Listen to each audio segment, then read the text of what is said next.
Welcome to the Bookish Hour with your hosts, Sarah E. Burr and J.C. Kenney.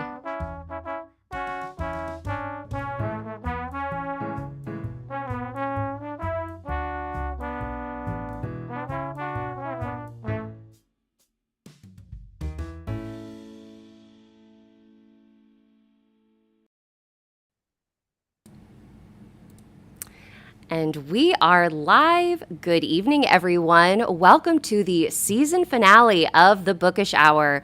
We have had an incredible season this year. We've talked with so many amazing authors. We've shared so many amazing memories with our wonderful audience members.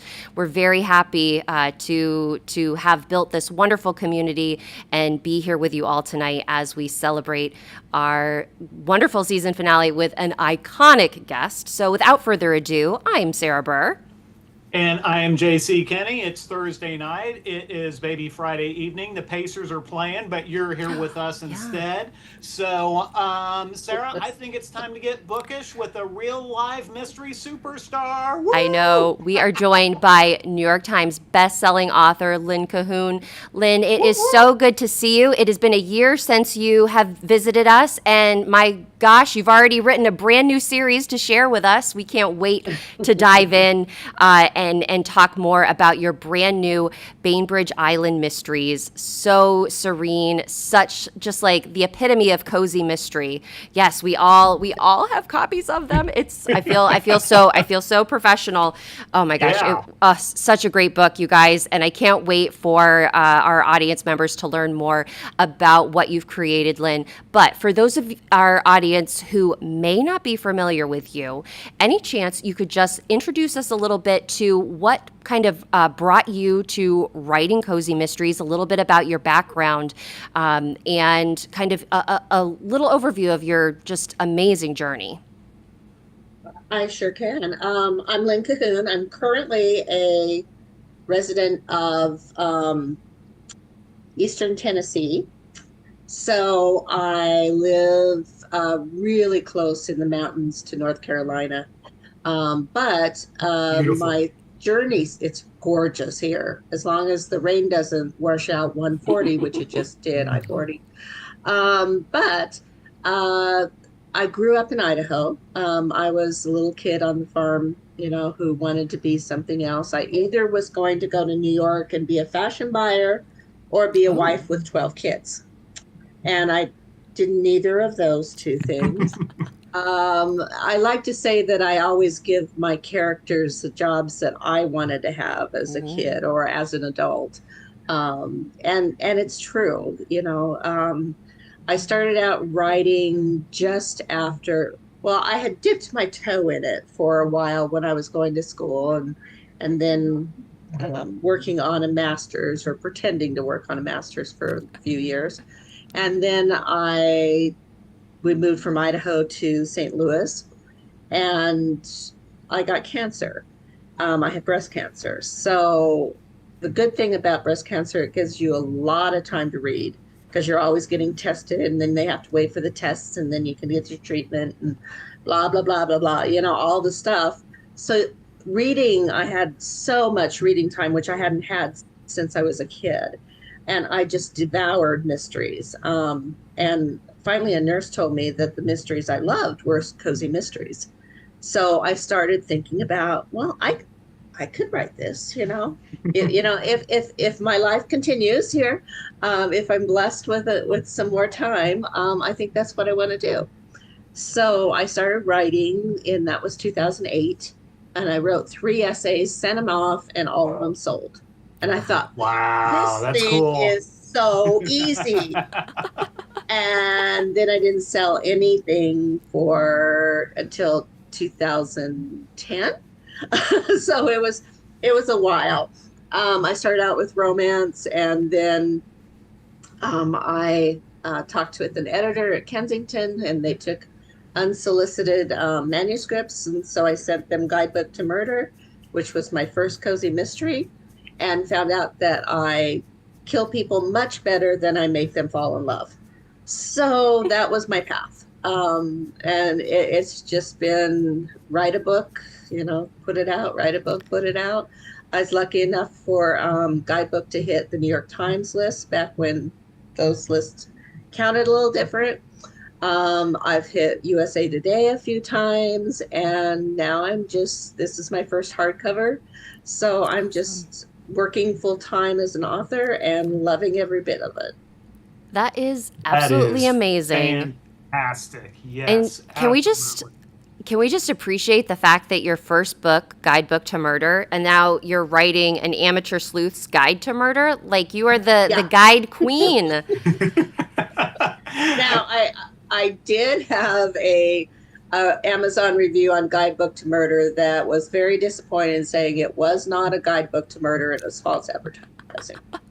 I would love to know. Understood it was fiction. Yeah, I would love. I feel like somebody should go check on that reviewer and see like what's going on in your life, or the reviewer's friends and family. True. Yes. Yeah, like exactly. any disappearances involving them. And speaking of friends and family, we do have some wonderful friends joining us this evening in our chat. I want to give a warm welcome to Susan, who is saying hello all, happy to be here. We have DHB saying hello, and we have Ed saying happy Thursday. So welcome, you guys. Thank you for joining us live. Any questions you have for Lynn, feel free to let us know. And Lynn, I just want to say here real quick that my wife is also a cancer survivor. She went through treatment in 2009. Cancer Survivors Rock. Thank you for sharing that with us. I don't think I knew that, and that's another aspect of us being so fortunate to have you with us, because you're so prolific, you're so talented. As if that's not enough inspiration, you're a cancer survivor too. So I mean that gives us a lot to hold on to and hope for, and these days we need that. So thanks for sharing that with us. You're welcome. I do have to say that I have a cancer survivor heroine in the Survivors Book Club series that I write. It's not always taken as fun and happy as it is. It's fun and happy cancer. No, it's actually what do you do after the worst thing happens to you? How do you rebuild your life? Yeah. And I think all of my books are a lot like that, where, especially with Meg, my new series, she blew up her life, or her life blew up, what she thought was going to happen. And I love those kind of books where you never know where the main character is going to take you. I think it's such a great way to introduce us to somebody in, especially like in the cozy genre, where we have someone who is down on their luck. And poor Meg Gates in The Amateur Sleuth's Guide to Murder, she has lost the startup she was with has gone under. Her fiance has got to be the most terrible fiance in the entire world. Guys are the worst. We're just horrible. That's all there is to it. As I was reading, I was just like, okay, like, poor Meg, she's sitting in her apartment, she's drinking a bottle of wine, and oh my goodness, she was just so relatable. I love that you really expressed her just the kind of just crushing discouragement that she felt in such a realistic way. Sometimes in cozy mysteries, we come across things that maybe are a little glossed over. But I really felt that Meg didn't. She showed us who she was, what she was going through, the pain that she was in. And so for our audience members, just to let you guys know, or maybe Lynn, can you set the scene for us about how we meet Meg Gates in the opening pages of An Amateur's Guide to Murder? And we find her in Seattle. And so how do we get from Seattle to Bainbridge Island? Well, she is in Seattle. She quit school to go to this startup. The guy went bankrupt, so that ruined. But by that time, she's met Roman. And Roman he's a tech bro. And so he works in tech, and he says, don't worry about it. After we get back from the honeymoon, you could start, looking for a job. Well, so she plans this great honeymoon to Italy. She plans this great wedding. Her father comes up with the money, all those type of things. And then he calls and from the airport, and he's using her tickets to take the bridesmaid, who was her sorority sister, to Italy on her honeymoon. Oh, God. So Meg has the cases of wine that were supposed to be for the wedding, for the toast. So she opens one of those and takes out her wedding dress that she took forever to find and starts cutting up the lace in little pieces. Now, she doesn't stay there.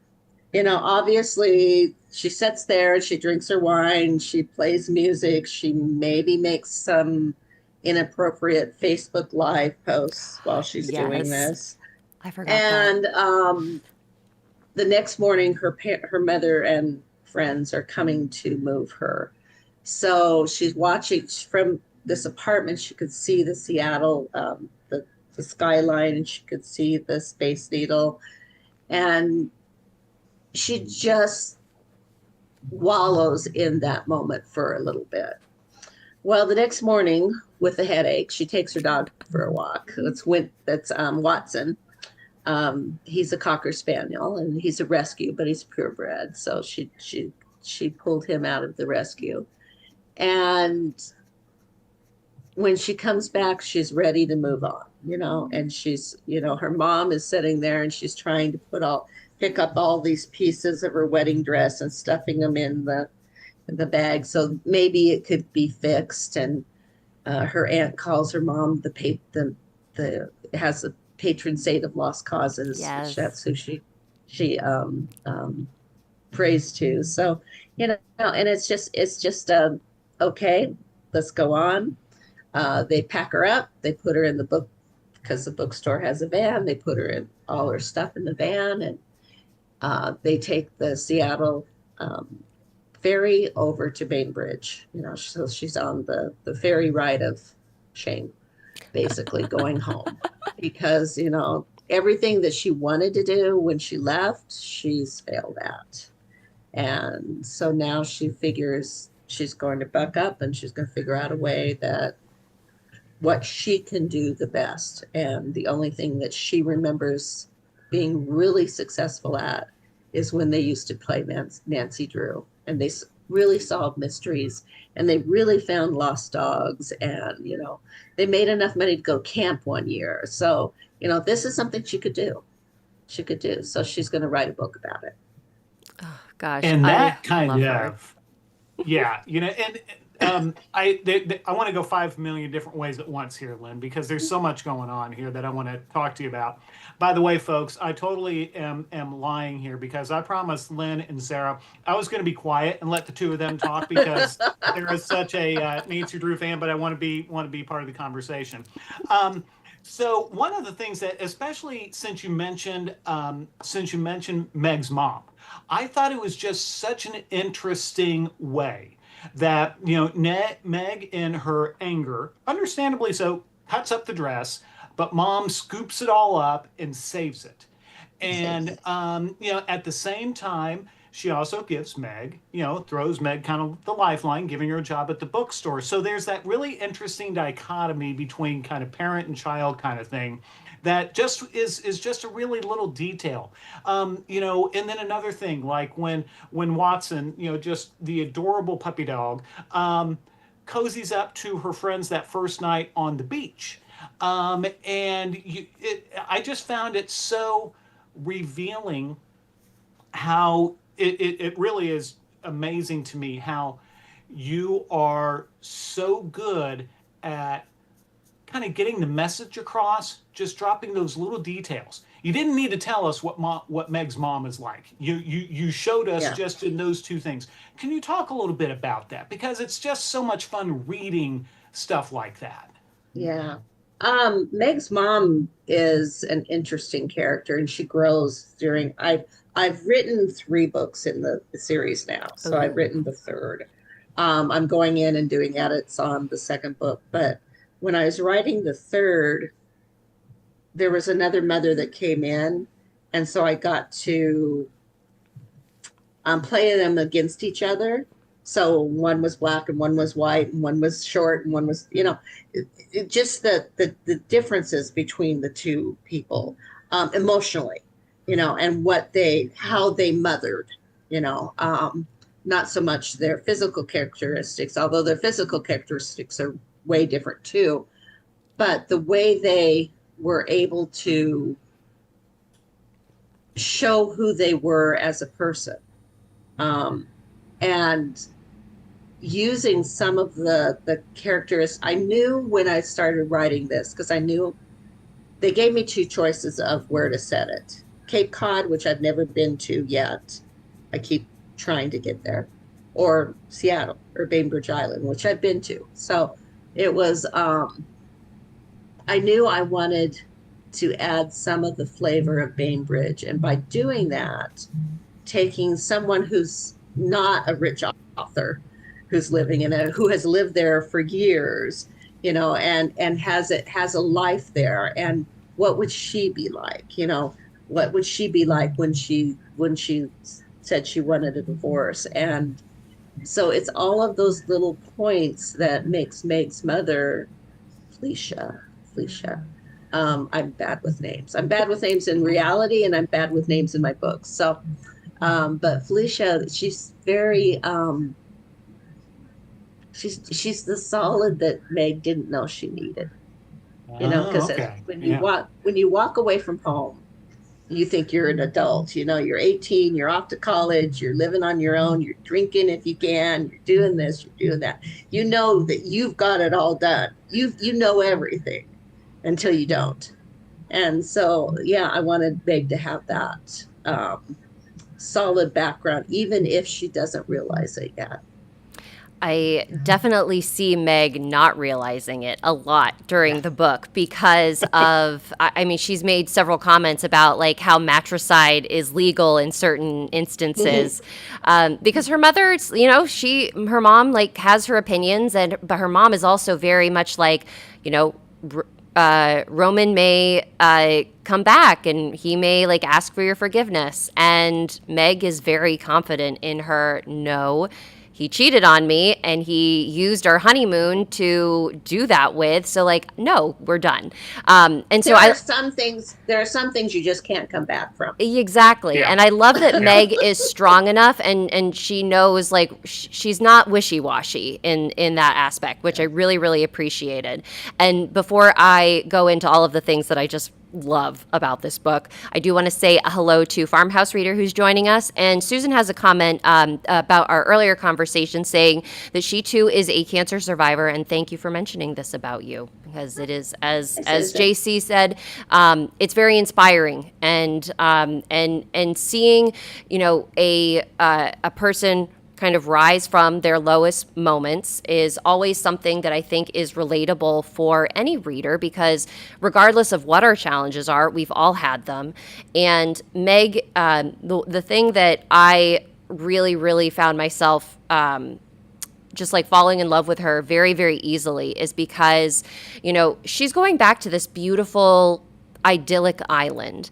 And, someone might go to Bainbridge and think, oh, this place is gorgeous. Like, of course I want to live here. Like, why would anybody be sad to be coming back and living here? But we all have those moments. I had mine after college where I was like, I didn't want to go back to Maine, but I had to. And you feel that sense of defeat. And she is really looking to prove herself. And so not only is she working at her family's bookstore, she has just about the coolest job in the world, where she gets to be a assistant or a researcher for a super, super famous author, Lily Astor, who also lives on the island. Can you talk a little bit about, Lynn, the creation of this dynamic? Because I was telling you this before we went live, but folks, the like writer's apprentice type, like, that relationship is like one of my favorite things in a book. Like, I absolutely love books that have a celebrity author in them and that your main character is interacting with that person. So I would just love to know, like, how did Lily's character kind of how did she appear to you for this series? Was she always somebody that was going to be there from the start? And what fun did you have coming up with the tasks that she gives to Meg to prove her mettle? Well, yeah, she was always going to be there because I wanted that research point where Meg had somebody that she could bounce things off of, and she could do this and she could do that. And Meg has this idea in her head because it's one of her aunt's friends, Aunt Melody's friends, who Aunt Melody talks her into taking on Meg as this assistant, and Lily doesn't want her.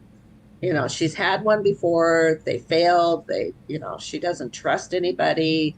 She has her house person who runs her house. She doesn't need an assistant. So when Meg gets there, she's got visions of sitting in the office and talking plot, talking books they love, and all of those fun things. And she says, yeah, here's a list, of 20. Make me a list of synonyms. 20 words and make me a list of synonyms, I could use some help with that. Just FYI. Yeah, and she's going, great, this will be awesome. But, it's something that I know how to do, so I'll do it, and it's going to pay me money. So taking her from that situation where, Lily kept her at arm's length to bringing her more into that world, I think it's interesting because people think the author world is so fun and so amazing. And, we're always, just Barbara Cartland and, the feather boas all over us. And people are bringing us bonbons and we're going, oh, I have an idea, and it's not like that, it's the list of synonyms, that we need to learn. And so I like the way that relationship has started to build. And it's another way for Meg to feel like she's on the wrong path again. And I wanted her to feel that way for a while, that she was on the wrong path. I have a question for us all regarding the list of tasks real quick. If you had an assistant like Meg, JC, what would be the first question that you would ask Meg to help you with, manage, take over, do for you? Oh, wow. The first thing I would ask Meg to do is go through, spell check my manuscript. Mm-hmm. That's a good one. Yes, I'm terrible. How about you, Sarah? I would ask Meg to go through my manuscripts and compile all the names that I've used, and so that I don't reuse them, and also tell me what everybody's hair and eye color are. Because I used to keep track of that myself, and I kind of got out of that habit, and I was like, man, now this is too, I'm 14 books in, I can't go back. Yeah. Or have you ever thought you said it and then can't find it? Mm-hmm. Oh yeah. And it's just I know I have described him, because I have such a vision of who he is in my head, but I've never put that on the page or that part of it on the page. Yeah, I would have Meg do me a series Bible for all my series, and the running list of names that I am unable to use because I have 2 Shirleys that are important in 2 different series. Ooh, okay. That is a problem. But I have 2 Bills in the same series. I have Bill who runs the bed and breakfast, and I have Pastor Bill, but we always call him Pastor Bill. So, no. But also, and when you think about cool. Real life, we know how many Johns do you know, and so it's I feel like we can get away with it a little bit. But yeah, being able to just know who my characters are would be helpful. Yeah. And speaking of characters, because folks, again, you've got this book, An Amateur Sleuth's Guide to Murder, right here, folks, is going to be out on Tuesday. Yes. You can pre-order it now. You know where I'm going. You know what to do. You can thank me next year when we have our season 5 debut. Having said that, there's so many things that, again, Lynn, I want to ask you about from kind of a structural standpoint, but I'm not going to do that because you teed up the perfect question for me. Because, we're talking about a famous author, but this famous author who Meg is working for, somebody shows up dead on her property. Yes. And, can you kind of set the scene for us? Because it's not just some rando that just shows up dead. There's some things going on. Yeah. Yeah. And Meg has some attachment to this person that shows up dead as well. Lily's a really nice person. And I think a lot of authors are really nice people. And it's very hard for us to say, you're not being nice to me and I don't want you anymore. So Lily has an agent who is horrible. Horrible to her, horrible to behind her back, just horrible. Just a horrible agent, horrible to other people. And we learn that in the story later. But she has cut ties while this is going on. And while she's cut ties, he unfortunately washes up on her shore. And Bainbridge has these beautiful houses right on the edge of the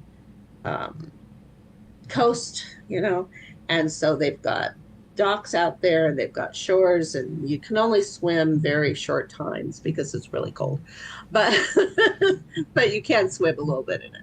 And a lot of people boat, and one of my characters is a really big boater, Dalton. He's a really big boater, so he teaches people to sail and all of that. But so she has, as all rich people do, because I know so many, not really. She has a dock and she has a boat, but unfortunately her assistant goes walking, not her house assistant, not Meg, goes walking down on the beach and finds a dead body. And so did he just fall?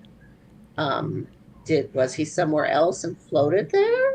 There's a lot of ways he could have showed up there, including Lily kicking him or pushing him in or hitting him with a shovel or all those type of things, And what's really what I love about this, like the small town community setting that we have here on the island, is that Meg's uncle is actually the chief of police. So she has and I always love, I talk about this quite a bit, how I really enjoy reading books where the relationship that the sleuth has with law enforcement isn't contentious, or it's more in Meg's case, like her uncle's like, stay out of my investigation, but like at the end of the day he's still her uncle and he loves her, so it's like there's not like too much tension going on. So I loved that element of or having that dynamic, and the fact that we are dealing with a small island investigation. So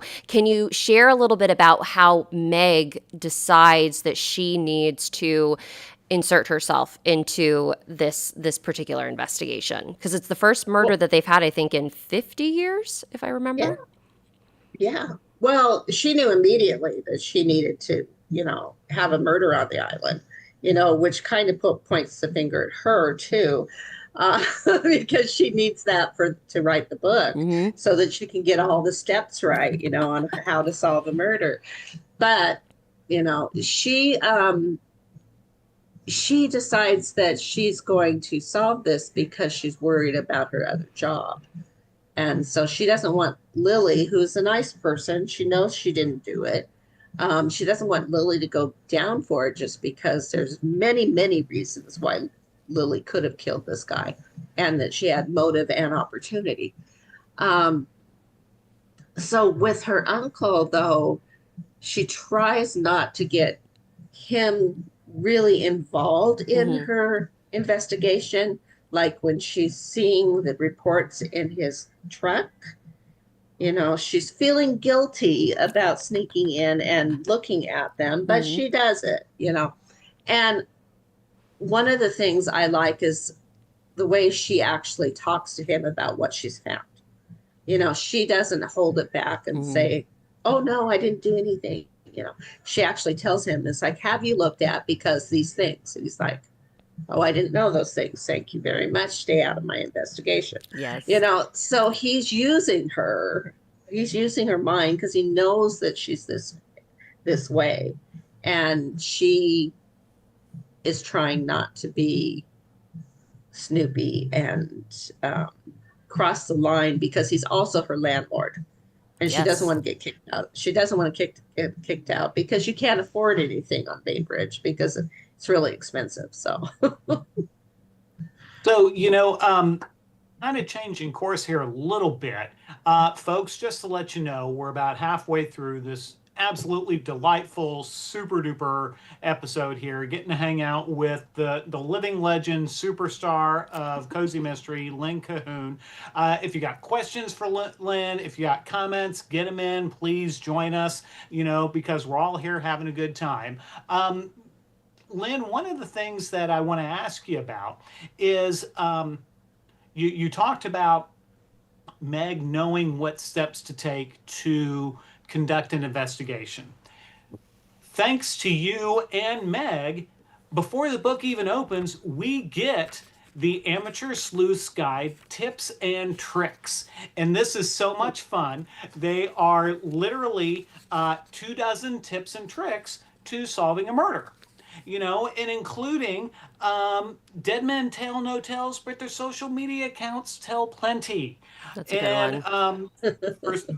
I'm going to take Sarah's, but I'm going to do it anyway. Nancy Drew made this job look easy. Mm-hmm. yes. Now, what I think is just so brilliant about these, it's so much fun that you start the book with this before we even get to chapter 1. But then there are these 24 tips and tricks. Those are 24 of them. You have 24 chapters in the book. Yeah. That it took me. I'm not always the smartest person or the fastest person to catch on to things, but it's like, how did you? What was? I mean, it's just brilliant that each of these tips and tricks is a chapter. How did you do that? Because I just think it is, like I said, it's just so cool. It was really hard. The first one comes really easy, and then the second one, and you think it's a great idea until you're like on chapter 10, you're going, what am I going to say about this one? So sometimes it was, looking at the chapter, what's going on? What's going on with this? What can I say to make it pithy, and play with it a little bit. Now, the hardest part is, and I mentioned that I've written 3 books, the 3 books for this, is making sure that I didn't repeat something, because the next book will also have 24 tips and hints. Oh, holy smokes. Will also have 24 hints and tips. So you don't want to repeat something, yet there's sometimes, and it's part too of her thinking through the process of writing this book, and where she's at with the book. And by the 3rd book, she'll be editing and going back and trying to figure out if she really even has a book or not, So doing the tips and tricks sounded like a great idea when I started. It sounded like a horrible idea when I was in the middle of it. And by the end, it kind of started to mix in like a good soup. So that is incredible. Because I was thinking that you either came up with, like, you wrote the book and then you came up with the tips afterwards, or you came up with the tips first and then wrote. I don't even know what I thought, but what I was not expecting that, and that is an incredible feat. Well, and the first one, what doesn't kill you counts as work experience. Mm-hmm. I think is everyone's. It's just what life is. Yes. That's like applicable for everything. Yeah. when I'm writing my books, I'm happy when I keep my chapter 17, chapter 18, when I keep the numbers straight. And here you're doing advice for every chapter. It's just I just thought that was amazing. So anyway. Thanks. And Believe me, I've had two 15s before, so Okay. it's just like, wait. oh gosh, chapters. Ugh, I don't know. Ugh. Not I'm a person that writes like a 50-page chapter, and I'm like, how do I break this up? So earlier in the show, Lynn, you mentioned back when you were first kind of dabbling into the world of writing that you were like, you know what, romance wasn't your thing, but mysteries, like people were liking your mysteries. Your romantic lead in this, Dalton. Holy moly, I was in love with him within the first like 2 paragraphs that he was introduced. And that never happens for me. Romance in a cozy mystery is always kind of like the last thing that I'm like really engaged with. Number one, because it's often a love triangle and I always choose incorrectly. I always choose the wrong triangle or point of the triangle. So in walks Dalton, and can you frame him a little bit for our viewers, and then I can gush at just how much I loved his character. Dalton is probably the main character in my third story with this. I mean, Meg's still there, yeah, but Dalton is he didn't grow up on the island, but his most formative years are there. So he was found at the age of 10, back when you used to be able to ride the ferry back and forth without getting off before 9/11. He was found by the previous police chief just riding the ferry, and his mom had dumped it. Ooh. And so they adopted him, they brought him in, and he became Meg's brother's best friend. So he was friends with Meg, and that's fine, but that's little sister. And he did a few of the Nancy Drew, the mysteries, because that was fun. And she's always seen him as Junior's best friend, and he's such a good man now. So good. She went off to college. He went off to the Coast Guard. So he did 4 years in the Coast Guard, did his service. Now he's working for the ferry, and he just does whatever they want him to. He wants to be captain someday, but it's someday. And he's bought a little house, and he's just a solid man. So when Meg is moving, of course he says, yes, I'll help. I'll be the brawn to move all these boxes and the furniture. And he finds her in the bedroom. He's got a question for her, finds her in the bedroom, and he calls her Magpie. And I think he's fallen in love way before she does. Mm-hmm. And he goes, he wasn't worth you, and basically tells her to stop crying over him and all that kind of stuff. And he checks on her, and like when they're on the ferry, she's up there with Watson and sitting and watching Seattle go by, and they go into her past, and he's just like, you're fine, you'll be fine. And he doesn't push himself, he doesn't overstep, but he's just there. And I just loved him for that. I think he's a good dude. He's so, I mean, I read a lot of cozy mysteries, and he has got to be like top tier, like cozy sidekick, like partner material. Like I just like, there was something so warm and safe and comforting about him, and the way that, like, you were right, like, he doesn't push his way into Meg's world. He's just there for her. And even like their banter together was just, there was so much chemistry.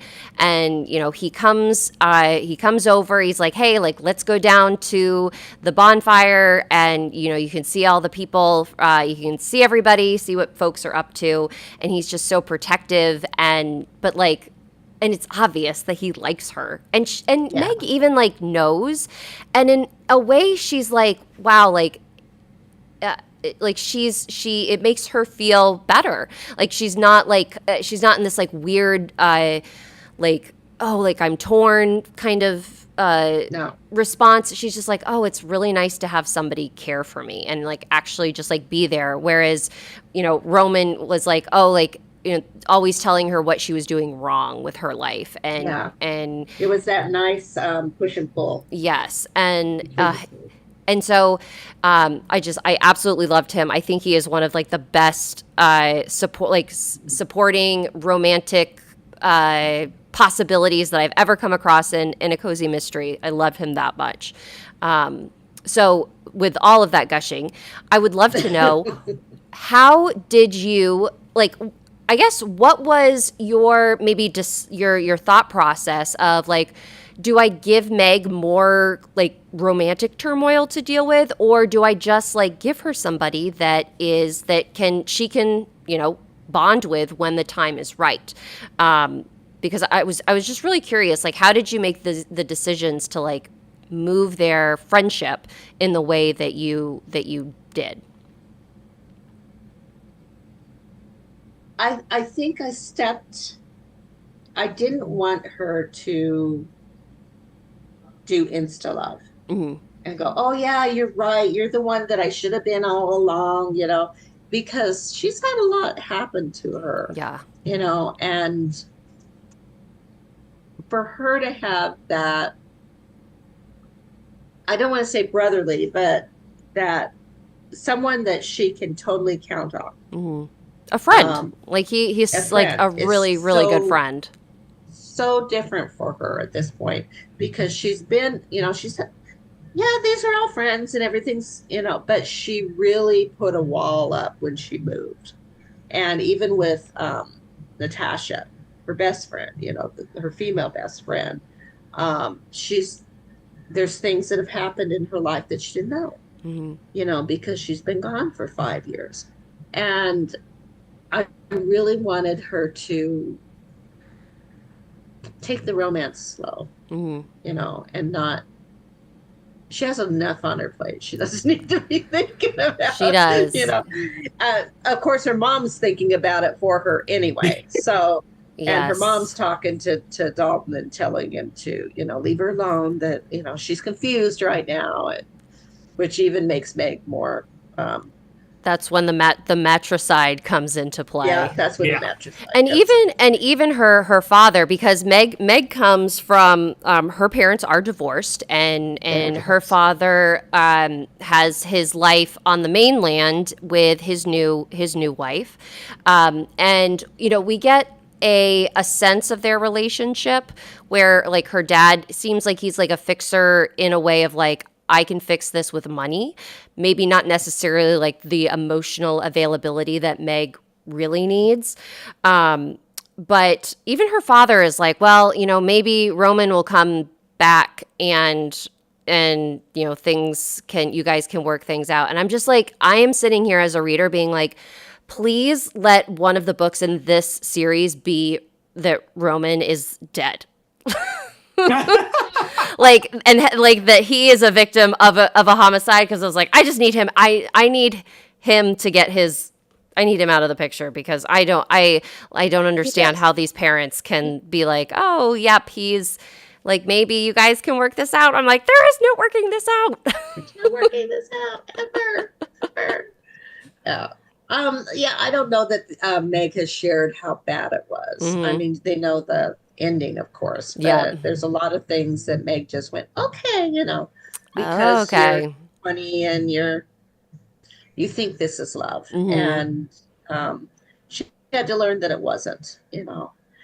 She was reacting from her parents' divorce. They divorced when after she graduated, because they thought, well, you're raised now, things can go. And I think you're right with her father being the money fixer thing, because that's what he did with her mom too. And she really didn't have that emotional connection that she wanted so bad. She gets it, but at that in the marriage, she didn't have it. So I think So, there's and so much in life that you can bring into these books that you don't realize you're bringing in, um, because yeah, these well, are real people.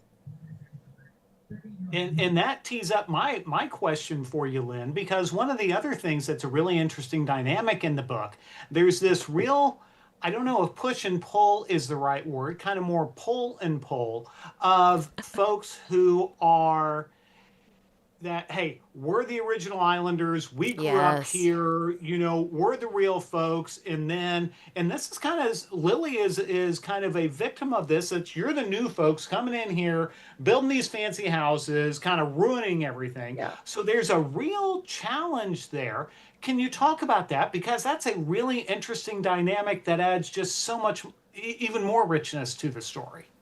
Well, and I think that comes, as I'm thinking about it, it comes from, I grew up in Idaho, and in Idaho, California always wanted our water, because they didn't have enough water. So they wanted our water, and, we have to fight them.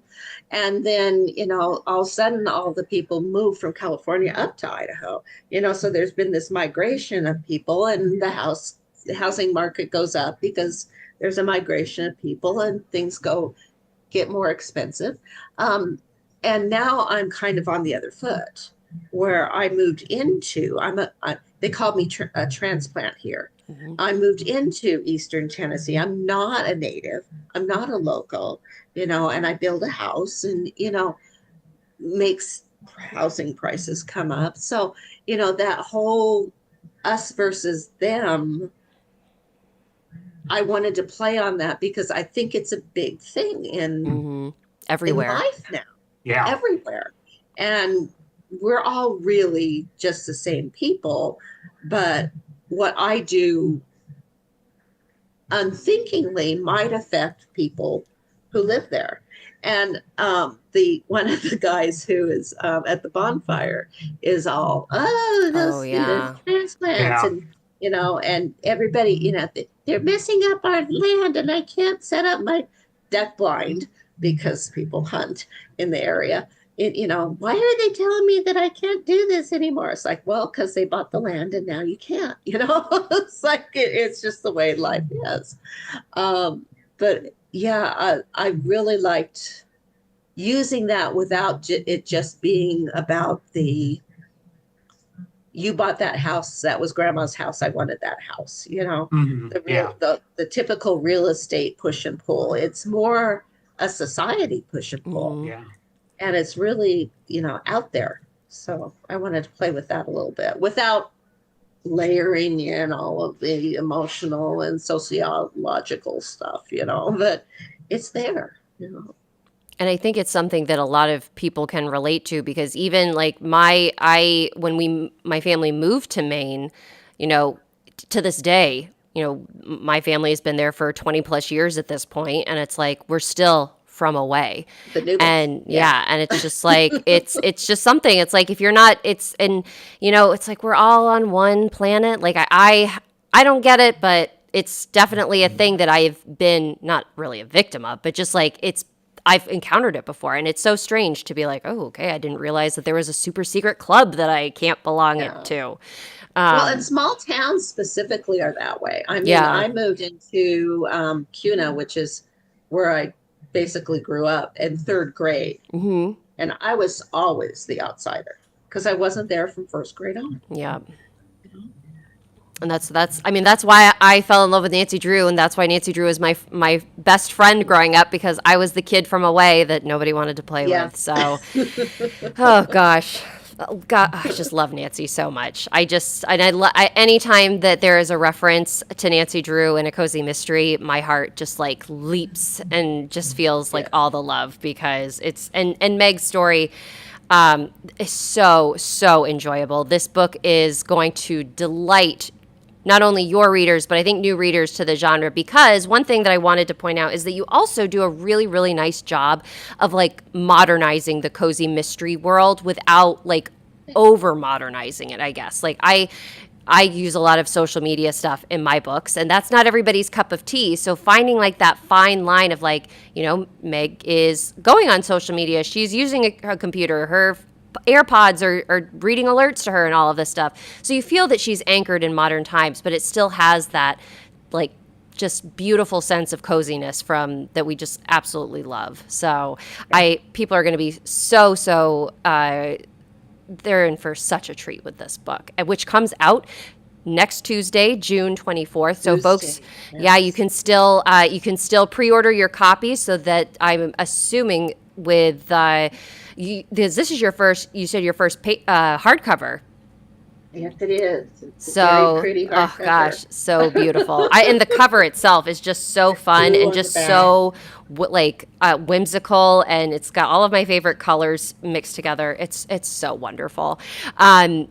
For release celebrations, Lynn, where can folks, if are you doing any more virtual events, any in-person events for people who may be in your area? Where, how can folks stay connected with you as you celebrate this brand new series launch? Yes, so I'm doing another virtual event. It will be at the Cozy Mystery Party, which is a Facebook group about cozy mysteries. I'm doing that Monday at 3 Pacific, and I think it's 6 Eastern, because I'll actually be in Pacific at the time. That Monday, I am in Portland at Annie Bloom's bookstore. Tuesday, I am at the last chapter, or the next chapter, which is funny because that's also the name of the bookstore in my Survivors Book Club series. Yeah. But the next chapter in Hermiston, Oregon. On Wednesday, I am, and that will be release day, right? Yes. Yep. Yes.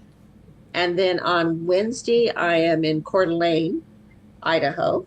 So I'll be at the Well Red Moose that evening. So that'll be fun. Another moose reference. Thursday, I am in Yakima, Washington again, and I am at the Bell Brewer Company, and they're bringing in a tarot card reader and a tattoo artist and food trucks and beer, and so that should be fun. It'll be interesting. And That's then, amazing. Friday I am on Bainbridge Island at Eagle Harbor Book Company, and we'll be doing something like this, talking about the book. And then Saturday, I'm flying out to Arizona, and I will be at Scottsdale at Poison Pen on Sunday afternoon. So that will be with several people, including Christina Dodds. Wow. So that'll be fun. That is amazing. Safe travels. I hope you have a great time. I hope you can get some rest. That is one whale of a schedule. And Lynn, I just, we don't have much time here, but I just want to say thank you for hanging out with us. Thank you for giving us the absolute best guest we could have asked for a final episode. And, I'm going to send a message to everybody. You know what to do. Buy it in hardcover. Come on, folks. We don't do that very often. Get it. It'll be worth it. And Lynn, thanks so much. And we hope you'll come back and hang out with us again sometime, after you've done your world tour, conquering the world with Meg and company. I can't. It'll be fun, I cannot wait to see where this series goes. I'm like, it's been a while since I have been like this, like charged up about a brand new series. So I'm like, I am like totally invested. I am so ready, folks. Add it to your to be read list for the summer. It's a perfect summer read. And speaking of lists of reading for the summer, since this is our last episode, I'm hoping that we can give our viewers some good material to consume while we are on our little hiatus, while JC and I are resting and recharging and reading all the books that we are having on the show next season over the summer. So with that said, Lynn, any recommendations for what are you watching? What are you listening to? Any type of media that you want to share that you think folks would be interested in. Well, I just watched Captain America and the Brave New World, so I was hesitant, and it's very good. Nice. So I'm very happy with that. It's a nice setup for the rest of the Marvel universe, which is interesting. I am reading an old Nora Roberts trilogy. And it starts with Blood Brothers, and then The Holler, and then the Pagan Stone. So it's Nora at her best. I am also reading in print. That's on my phone. In print, I'm reading Witchcraft for Wayward Girls by Grady Hendricks. Witchcraft for Wayward Girls. You can find it that way. So neat because he takes 1950s Home for Unwed Mothers and then moves in the witchcraft stuff. Fun. The first 100 pages, it's all about setting her up in this, home for her unfortunate situation. And then you get into the little bit more magic. It's a little dark, so that's kind of cool. I'm going to be doing a lot of fantasy this year. So my summer to be read pile is a lot of fantasy work. So excellent. From Blood to Ash. Oh, yep. Jennifer Armitage. I'm way behind in romanticy. So. And I have the Fourth Wing follow-up, too, I need to finish. Well, hopefully during your travels, you'll be able to get some downtime for reading. JC, what planes for. Yeah. JC, any recommendations to send off our audience with? Yeah, so folks, you all know I'm a huge Carl Hiaasen fan. Not only do I love his writing, he was a huge influence on my Elmo Simpson series. He has a new book, Fever Beach, which came out last month, so check that out. As far as what I'm watching, Art Detectives. It's a brand new show on Acorn. It features an investigator whose expert is in art. So it's kind of the fun, cozy, mystery-ish kind of thing with a little bit of a different bend to it. Also, Darby and Joan season 2 is out for those of us of a certain age who appreciate our sleuths with maybe a little more gray hair than others. That's a little fun show. And I'm also going to say it's concert season. Next week, Lynn, on the 24th, while you're celebrating your release, I and my wife are going to be going to see Diana Krall. So check out some live music this summer, folks. It's musicians are like us authors. We need all the love we can get. So how about you, Sarah? I am currently reading The Missing Half by Ashley Flowers. She is the host of the Crime Junkie podcast, and this is her second fiction book. I just really like her writing and how she weaves a lot of the cases that she talks about into her fiction. I always think it's really clever. There's another recommendation that I'm adding to I just downloaded it on Audible, is Julie Chan is Dead. This came from our very own Susan Worrell. I'm really excited to read it's like a twisty thriller. Very much looking forward to that. Watching wise, we just started watching Department Q on Netflix, and so good so far. And JC, you actually might have told me about this last week. So we started watching it. I totally binged it. It was great. It's really, really good. Very much recommend. We're still watching The Wheel of Time. We watched the it was the brand new Netflix. It was like another true crime documentary that was on Netflix that we also just watched. So anything true crime, I'll be. Was it the Tylenol murders one? I think it was. I did watch that one. That one was good. It was another one. I'm sorry. I'm blanking on it. Giglione Beach. Yes, the Gone Girls. Yeah. Gilgo Beach, which we live. Gilgo Beach. We live like 20 minutes away from, so it was like very like I was like, oh my god, I can't believe this. And like the area Massapequa Park, the train that we take from the city, I can just hear the conductors like, this is the train to Massapequa Park, and I was like, oh my god, that's where he lives. That was so well done. Very like, oh gosh, what a haunting story. And then podcast wise, I discovered this new podcast from the CBC network, which is called Uncover. And it's like these mini seasons of these just like deep dive investigations. I listened to one that was about like Canada's most prolific serial killer, where it was a journalist who recorded all of her phone calls with him, and she's kind of going through and dissecting like how he would try to like manipulate her and all of this wild stuff. So that was called it's called Uncover, but there's like 33 seasons of it, but the seasons are like 7 episodes long, so each of those 7 like limited series is about a different crime. And then another podcast that I've just been very much enjoying because it makes me feel better about the world is the Midas Touch Network. So I'm enjoying getting my political commentary from those guys. And I think that is it on my consuming front. So hopefully we have given our viewers some books, some shows, some. Oh, I have a movie that you guys should not watch. It was called The Murder at the Murder House. No, sorry, The Haunting at the Murder House.